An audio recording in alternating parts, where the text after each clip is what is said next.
All right, guys, so now we are ready to do the headlight bulbs. All right, now I may or may not do the turn signals I discussed in the other videos because of that hyper flash, adding resistors and stuff like that.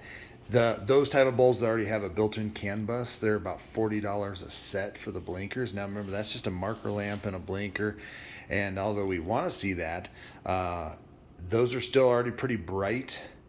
So to mess with that whole extra piece, it may not be as big a deal. Plus now the bulbs are going to be brighter. We're good. Now the reason why I go with sea light is because there's not a lot of room to work in the back of that area. But these, the way they use their cooling system on the sea light, you don't have to worry about them sticking out. Again, there's not a lot of room back in this headlight area. So one thing's for sure, do not remove your grill. There's so many videos out there, dudes removing their grill. Listen, if Ford had wanted their techs to remove grills and everything like that just to get to a headlight bulb, that would be expensive, because that's going to take several hours. You're going to break tabs, you're going to do that, and I'm telling you, you just don't need to. So that being said, I'm going to walk you through the process how to do it. You can access this upper bulb and this turn signal and this marker lamp from behind that reservoir. Now we will need to remove the air box over there just to ease the access to that, but then I'm going to show you how we get to the lower bulb in a second. All right, now this is how easy as this is. We're going to access on both sides that lower bulb from right here. So we need to just undo this fender liner, which the smaller ones are going to be 7/32, and there's kind of up behind this metal, you can see this little ridge. You're going to see them here. I've already removed them. Remove all 4 of those, and then there's a 10 millimeter here, and a 10 millimeter there, and a 10 millimeter back here. Okay, so we're going to remove a handful of those and just set them aside. And then, if you don't have one already, you can get these off the Zon. You can get these at your local auto parts store. And this is a Christmas tree puller, that's why I call them. You're going to work down underneath there and just pop it loose.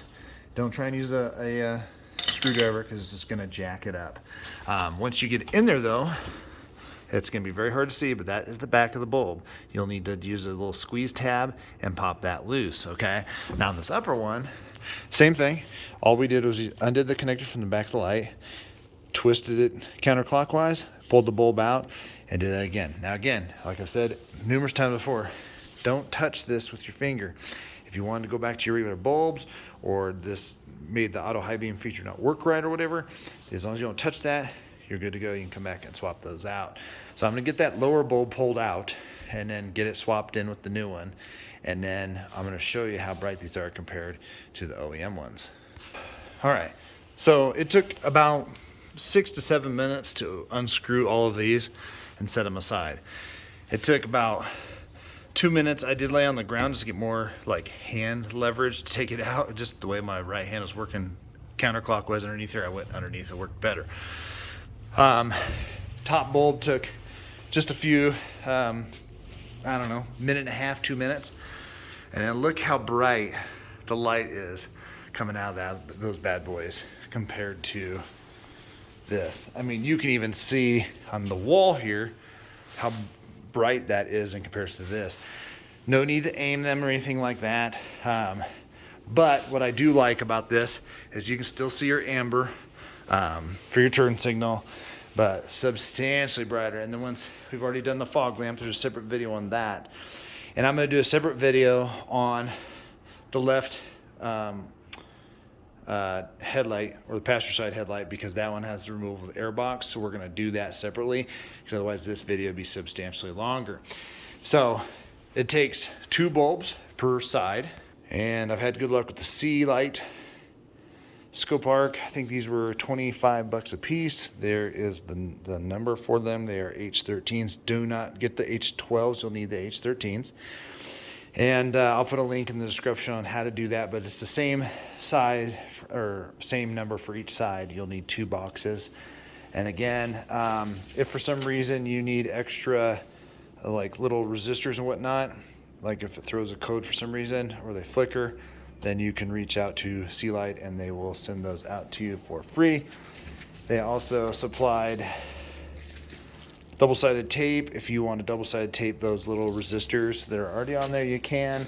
They do come packaged extremely nice and everything like that, but it is plug and play.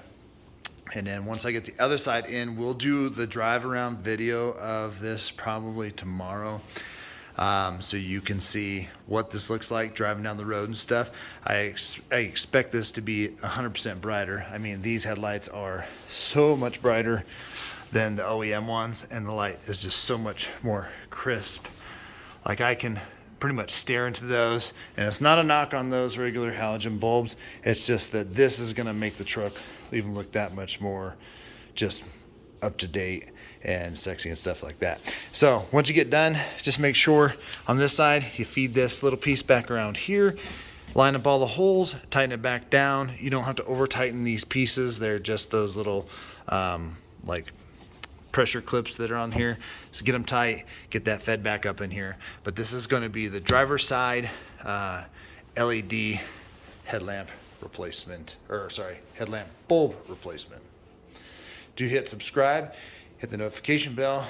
We got lots of content coming at you on all of the LED swaps on the truck.